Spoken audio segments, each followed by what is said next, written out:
Mackay Steven the shot, the goal, but the whistle had already blown. But for what? That's a foul. That's too easy for our referee. Red card. Dane St. Clair makes the first touch save. Looks like that may have crossed the line. Tough to tell. We don't have a camera right on the goal line there. Happy Labor Day refereeing nerds. Another weekend, another crop of controversial calls to tear into on Instant Replay. I'm Andrew Wiebe, joined by Charlie Davies, and this fine program is presented by Cheez-Its. We start in Minnesota, where the Loons took it to Real Salt Lake 4-0, but not without a little controversy. It was still scoreless in the 13th minute when Giuseppe Rossi took this rip. Goalkeeper Dane St. Clair basically volleyball sets this behind him, then recovers just in time to save the ball from going over the goal line, or at least that's the call on the field. But hold on here, Charlie. I'm watching this again, and that replay makes it look like this should have been a goal. It looks like it may have crossed the line, but there's not a definitive angle that makes it a clear and obvious error. Ah man, I'm looking at where his feet are, and that's what makes me feel like this is a goal. But as always, we go to Soccer Photogrammetry to see what they have to say, because they're going to use math and other things that frankly we don't understand. Here's what he had to say. You can see it right here. Just barely, no goal. I'm going to go with that one, and we'll move on. So the game remains scoreless. And again, it's RSL who think they got the opening goal in the 24th minute. This time, it's Nadim Onuoha via set piece, nodding into the bottom corner to break the deadlock. Not so fast. Again. VAR Soren Stoica suggests referee Marcos de Oliveira go to the monitor for video review, and the goal is overturned for offside. It's tight, right call? Right call, Charlie. Look, I wanted this goal for Onuoha for everything he's given that Real Salt Lake community, but I think he's just the teeny tiniest smidgen offside, which our editor Phil is showing you right now with the old freeze frame trick. The key point here is that it's Onuoha's head, in my opinion, that's just barely in behind the United back line. Remember, if you can't score with it, it can't be offside, so arm position matters not at all. Offside by a sliver, but a sliver all the same. El Trafico always gives us something, and it didn't disappoint. This time it was Mark Anthony KC in red in the 53rd minute for this rugged challenge on Julian Araujo.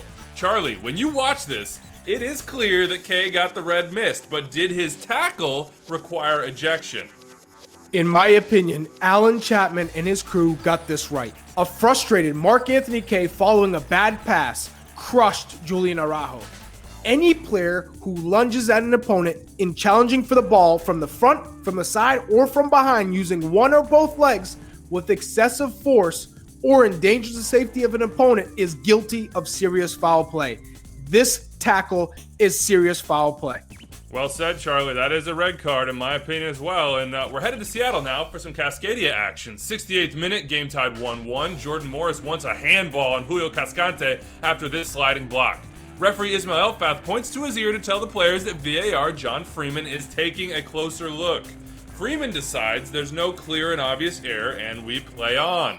I see the ball striking arm. You see the ball striking arm. There is no doubt there, but I do not see a handball. That may sound strange to you, and we'll revisit this in our next game, but Cascante's arm is tucked in and in a natural position in my opinion. It is not above his shoulder. It is not making his body bigger. It's part of his body's natural silhouette. Good call. But how about this winner by Felipe Mora, Charlie? Calling the field is onside. Is that a good call too? It's onside. Let's not even talk about it. I'm good. Move it on. We head to the nation's capital where DC United hosted New York City FC. Maxi Morales springs Eber into the box with one of his patented through balls. The Brazilian striker tries to cut it across to a streaking Alexander Ring. Frederic Briant makes a sliding challenge to block the cross out for a corner. But wait a minute. Was that a handball in the box? I told you we'd revisit this, and I'll give you my opinion. Handball, penalty, and here is why, straight out of the laws. First, the arm is raised and make Briant's body unnaturally bigger in the slide. A slide which only purpose is to block the service coming into the 6-yard box. Second, and pursuant to point number one, that arm is above his shoulder in my opinion. And when you do those two things as a defender and the ball hits your arm, it does not matter that the distance is small and the speed of the ball quick. NYCFC ought to feel hard done by here. That's a penalty in my opinion. They might have had the game winner all the same in the 88th minute, but the whistle blows before Gary Mackay-Steven's shot hits the back of the net here. What's the call? Another handball, this time on Valentin Castellanos in the build-up to the chance. But man, that sure looks like it might have been a legal touch, Charlie. As I see it, they got this one wrong, Wiebe.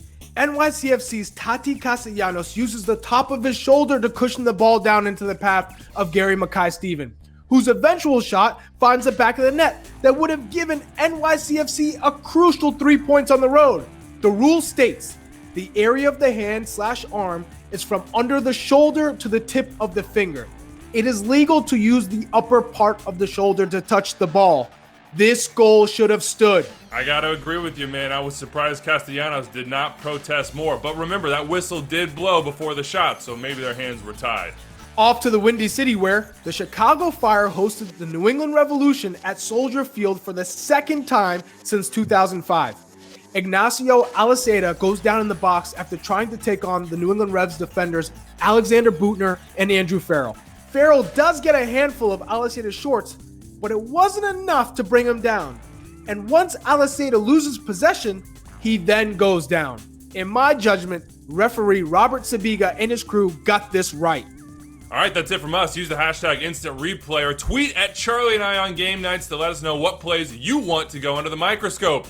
We'll see you next time.